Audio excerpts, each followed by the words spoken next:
Le partage qui suit est issu à la fois de ma compréhension du livre de Lise Bourbeau, Les 5 blessures qui empêchent d'être soi-même, et de mon expérience personnelle et en tant que thérapeute. La blessure de rejet. Quel est le filtre déformant sur la vie d'une personne qui a une grosse blessure de rejet ? C'est une personne qui en fait est persuadée que le fait d'avoir été ou d'être rejetée est la preuve absolue qu'elle n'a aucune valeur. C'est donc sa pensée racine. Et donc pour éviter d'être rejetée, elle va faire en sorte de ne pas être remarquée, elle va se faire la plus petite possible, et ça va l'amener à porter ce qu'on appelle le masque, ce que Lise Bourbeau appelle le masque de fuyant. Alors du coup, les caractéristiques physiques qui sont associées à la blessure de rejet, ça va être un corps qui en général est petit, maigre, un corps qui s'efface, qui paraît fragile physiquement. En fait, ce sont des personnes qui donnent une impression de repli sur soi. Les qualités en fait que va développer une personne qui a une blessure de rejet, ce sont des personnes qui sont assez détachées du matériel en fait, qui ont un monde imaginaire très développé, très créatif, à l'image un peu de l'enfant qui est dans la lune. C'est des personnes qui sont davantage reliées à l'esprit, à tout ce qui est intellectuel qu'à la matière. Ce sont des personnes qui ont une grande aptitude à travailler et à se débrouiller seules. Ils n'ont pas besoin des autres à tout prix. Ce sont de vrais solitaires à la base. Et d'ailleurs, ce sont des personnes qui se ressourcent dans la solitude. Ce sont des personnes qui ont une bonne endurance au travail, une grande qualité d'écoute et un vrai sens du service à l'autre. Et en fait, ce sont aussi des personnes très généreuses et sur qui on peut compter, douées de compassion. On pourrait dire que leur valeur étendard, c'est l'authenticité, la justesse et la vérité. D'après l'enseignement de Lise Bourbeau, la blessure de rejet est réactivée en lien avec le parent du même sexe et en lien aussi avec les étages au-dessus. Donc, par exemple, si c'est une femme, ça va être une blessure en lien avec la mère, voire la grand-mère maternelle, voire l'arrière-grand-mère maternelle. Et plutôt, pour un homme, donc, ça va être en lien avec son père, son grand-père paternel, voire son arrière-grand-père paternel. En sachant que c'est les grandes lignes, et il peut toujours y avoir des différences, j'en ai observé quelques-unes en consultation. Alors qu'est-ce qui se passe pour ces personnes-là quand leur blessure est réactivée ? C'est des personnes qui n'osent pas prendre position, qui ont peur de s'affirmer, qui ont peur de dire ce qu'elles pensent, toujours par peur d'être rejetées. Alors ce sont des enfants, par exemple, à l'école qui vont se sentir rejetés ou qui vont se rejeter eux-mêmes ou rejeter les autres.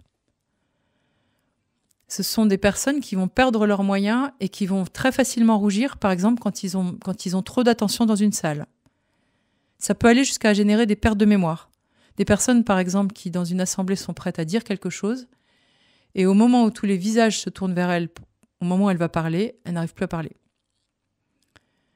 Donc des personnes qui ont beaucoup de mal à s'exprimer devant un groupe, et qui, si elles sont interrompues, vont s'arrêter de parler.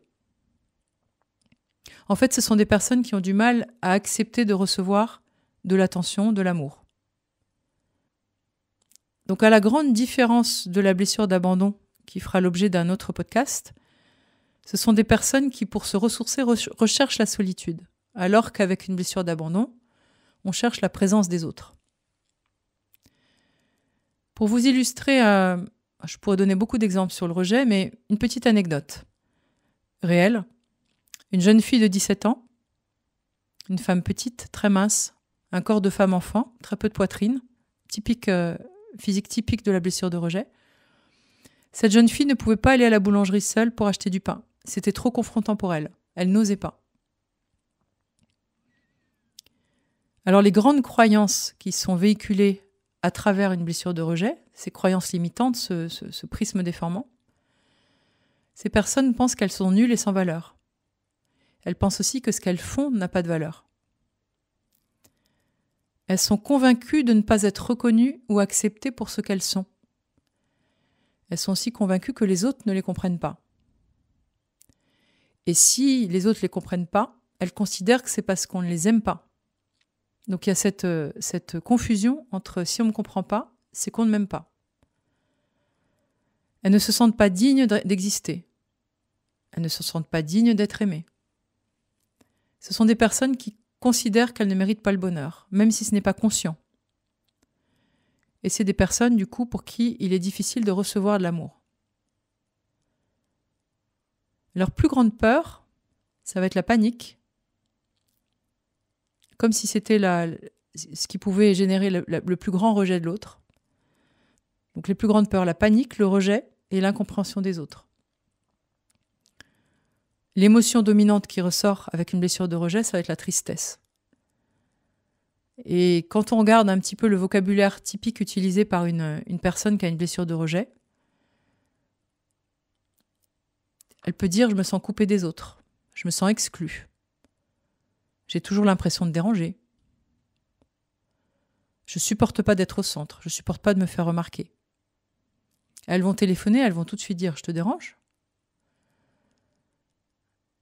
Elles vont pas oser dire ou faire ça. Et elles vont dire « je veux qu'il se rende compte de qui je suis ». Du coup, le chemin de guérison avec une blessure de rejet, ça va être dans un premier temps de voir, d'observer chaque fois que j'ai pu me sentir rejetée et quand moi-même j'ai pu rejeter les autres et quand moi-même j'ai pu me rejeter moi-même. En ne suivant pas, par exemple, ce que j'avais besoin ou envie de faire, ou en m'effaçant trop au profit des autres. Et dans un deuxième temps, le travail, ça va être de changer ses croyances en modifiant ses comportements, son regard, ses habitudes. Je vais vous prendre 2 petits exemples. Si par exemple, j'ai la croyance que je suis nulle et que je n'ai pas de valeur, mon challenge, ma voie de guérison, ça va être de prendre ma place, de m'affirmer et d'oser. Et je vais vous donner un petit exemple parce qu'il est tellement emblématique avec une blessure de rejet. Oser arriver en retard. Alors ça, c'est énorme pour une blessure de rejet parce que ça veut dire que je vais me faire remarquer par les autres qui, eux, sont arrivés à l'heure.